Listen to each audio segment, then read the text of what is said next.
Excelência, a memória. Olá, eu sou Viviane Cesarino e este é o Vossa Excelência, a Memória. Imagine chegar a este plenário carregando o legado de luta pela democracia de um dos homens mais importantes da história política do país, que foi o ex-governador Franco Montoro. Ricardo Montoro, filho de Franco Montoro, não só chegou, como exerceu a melhor oposição já feita aqui na Câmara, segundo a ONG Voto Consciente. Ele criou a Comissão de Legislação Participativa, que permitia que a população apresentasse projetos de lei e vivia com um olho na tribuna e outro na calculadora, viu? Descobrindo que São Paulo era a campeã nacional da cobrança de impostos. Ricardo Montoro é economista, foi secretário especial para participação e parceria da Prefeitura, deputado estadual e aqui teve 2 mandatos, vereador de 2001 a 2007. Que honra te receber, muito obrigada. Imagina, a honra é toda minha, gostei muito da sua introdução. Tudo verdade. Vou aproveitar já de cara, já que você falou do Montoro, que realmente eu com muito orgulho trago esse legado e todos nós da família seguimos o exemplo dele. Eu acho que é um político que nos faz falta, como outros tantos, né? E como faz? Que via o interesse público acima dos interesses sociais, dos interesses pessoais, né? Então tem um livro aqui que resume as atividades dele.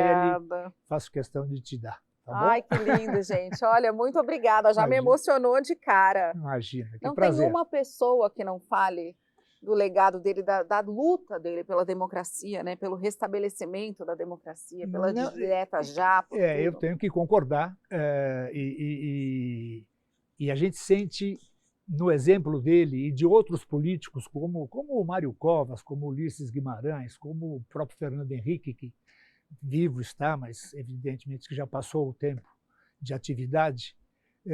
Eu acho que é um exemplo para que essas futuras gerações façam uma política pensando muito mais no interesse público do que no interesse privado, né? Algumas pessoas se elegem criticando esse conceito de política do toma lá, dá cá, e quando exercem um mandato fazem exatamente isso, toma lá, dá cá, como se a política fosse um comércio, né? Aliás, foi uma das primeiras críticas que o senhor fez aqui dentro em relação ao PT. Porque quando ele chegou, gente, a prefeita era a Marta Suplicy, tinha acabado de ser eleita, e o senhor fazia uma oposição responsável. Foi uma das primeiras entrevistas que o senhor deu aqui, chegou dizendo, não, vou fazer uma oposição responsável. Mas as coisas começaram a acontecer. Claro que sim. Não, e a Marta era, digamos, amiga pessoal da família, mas a gente, na hora, estávamos em trincheiras diferentes, né? Naquela época era muito mais a rivalidade do PSDB com o PT, que eram os 2 grandes partidos, né? E que cabiam a nós fazermos oposição à Marta, né? E fizemos uma oposição muito, muito responsável, realmente. Foi muito reconhecida, inclusive pelo voto consciente que você citou no começo da sua apresentação, e que isso fez com que a gente desse um exemplo para as outras câmaras municipais de que como você pode exercer uma política de oposição sem considerar o adversário político como inimigo, mas como adversário político. É evidente que quando termina a discussão, é natural que as pessoas se cumprimentem, não que tenha sido falso, mas que você, no momento da crítica, você atenua os defeitos das pessoas, né? E é normal que isso aconteça. Eu respeito muito a prefeita, mas foi realmente um período, Vivi, que eu considero o melhor período da minha atividade legislativa, foram os 4 anos que nós fizemos essa oposição que você chama e que foi realmente responsável ao governo. Me lembro que era uma bancada do PT muito, muito valorosa, o José Eduardo Cardoso, tinha o Dalton, o Mentor, tinham outros, o Donato, que ainda está, ele também foi colega meu. Do nosso lado tinha o Natalini, tinha o Dalton Silvano, e era uma oposição muito, né? E principalmente no PT tinha o Nabil Bonduque, que foi responsável pela elaboração do plano diretor de São Paulo.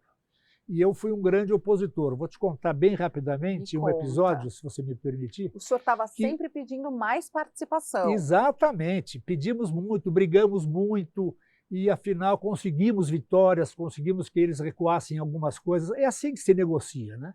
E acabou sendo elaborado um plano diretor que todos nós votamos a favor, mas de qualquer maneira, quando eu estava na tribuna para fazer um repúdio ao Nabil pelo plano diretor, que eu tinha críticas, ele se adiantou e fez um tremendo elogio à oposição e falou, olha, queria destacar a oposição dinâmica que nós tivemos, que foi necessária a elaboração desse plano, principalmente do Ricardo Montoro, que está aqui entre a gente. E eu estava na tribuna para ser um pouco agressivo com o Nabil, que é meu amigo pessoal até hoje. Mudou a estratégia na hora. Mas mudou a estratégia na hora. E eu tive que complementar, realmente, né, colocando-me como oposição, tive que acentuar os dados positivos, que foi a elaboração daquele plano diretor, que foi realmente participativo, foi muito bom. Bom, o senhor, nesses embates todos com o PT, a crítica até que eu lembrei, o senhor falou assim, que o PT, na época do Maluf, criticava a ausência do concurso público para a ocupação dos cargos. Mas hoje, quer dizer, naquela época, está fazendo exatamente igual. Isso porque estava sendo discutida uma mini-reforma administrativa que criava muitos cargos, 700 cargos de confiança. O senhor lembra dessa luta? Não.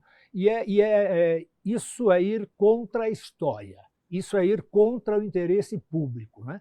Você precisa, numa plantação, aprender técnicas para melhorar a produtividade. Você precisa, na administração pública, aprender como você pode ser mais produtivo com menos pessoas, né?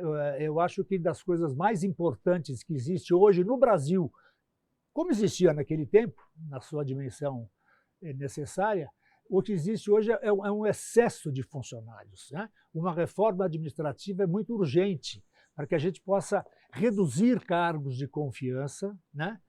Não reduzir por reduzir, eu acho que todos são úteis, mas reduzir para poder valorizar, né?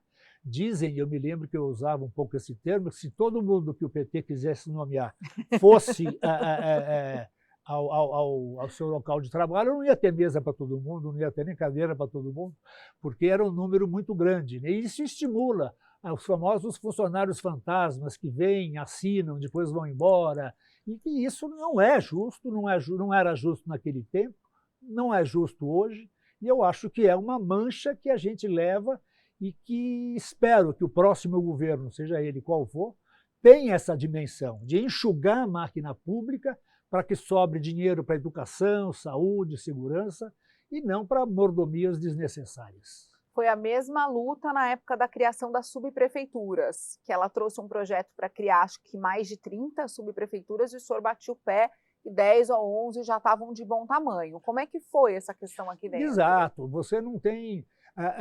São Paulo é de uma dimensão de um país, a cidade de São Paulo, né? Você dividir a cidade em muitas subprefeituras, você vai acabar destruindo aquela característica que deve ser das subprefeituras, de representar um conteúdo interessante de pessoas, de indústrias, de escolas, né? E na época realmente a gente queria menos subprefeituras para dar valor ao subprefeito, né? Para que o subprefeito pudesse trabalhar como um subprefeito mesmo, né? Não é só uma...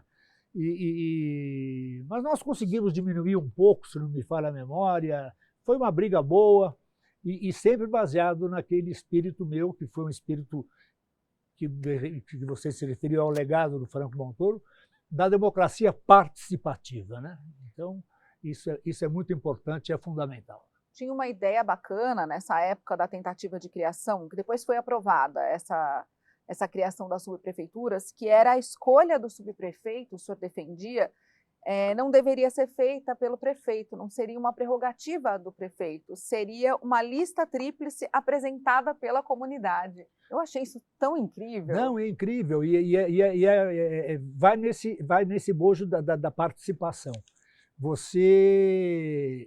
A gente não queria, naquele momento, fazer eleição, mas queria deixar subentendido que nas próximas eleições, nas próximas nomeações de subprefeitos, elas seriam feitas através dessa lista tríplice, que seria eleita pela subprefeitura local. As pessoas interessadas, se manifestariam, né, pelo voto, indicariam uma pessoa, isso deixaria a subprefeitura ainda mais representada. Ela foi eleita, não foi nomeada, né?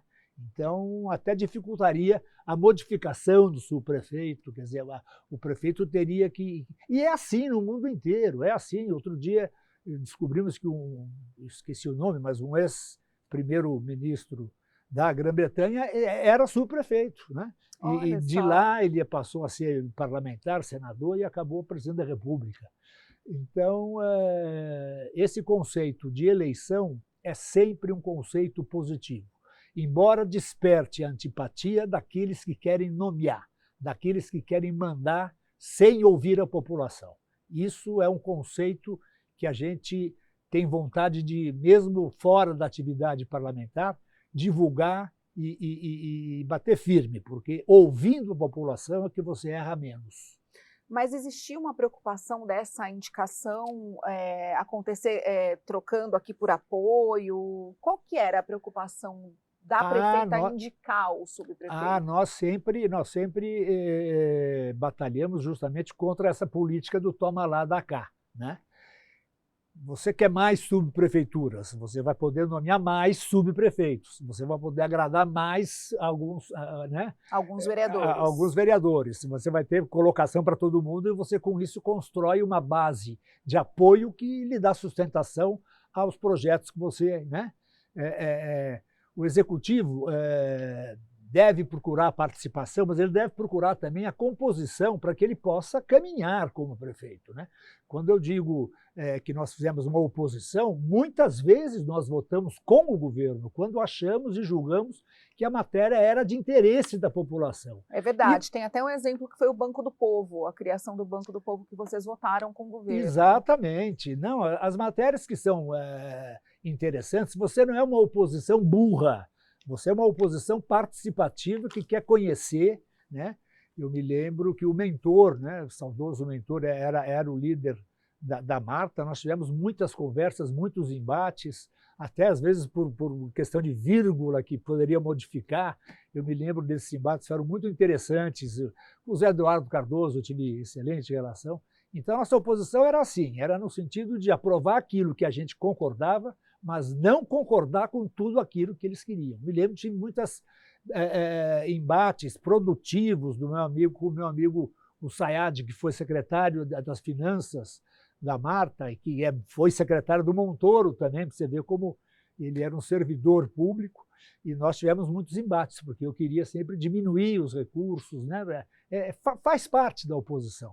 Quando você é partido de oposição, né, você tem um certo comportamento. Esse comportamento não é que mude, ele altera, porque quando você é situação e o prefeito é seu amigo, vou confessar aqui uma coisa para você. Oba, adoro. Foi muito mais na minha vida parlamentar, foi muito mais interessante ser oposição à Marta Suplicy durante 4 anos, não à Marta, que eu a quero bem, ao PT, politicamente, foi muito mais interessante do que os 2, 3 anos que eu fiquei com o Serra, prefeito, e que aí mudou, a gente era a favor do prefeito. Então, eu não estava acostumado, né? Eu não estava acostumado, né? Tanto que eu saí logo depois candidato a deputado estadual, mas ajudamos o prefeito e sempre com esse espírito democrático de participação, que o Serra sempre foi um exemplo também. Então, não, vamos contar bastante dessa história. Vamos contar no próximo bloco? Vamos lá, como você quiser. Já já a gente volta com Vossa Excelência. A memória não sai daí, até já.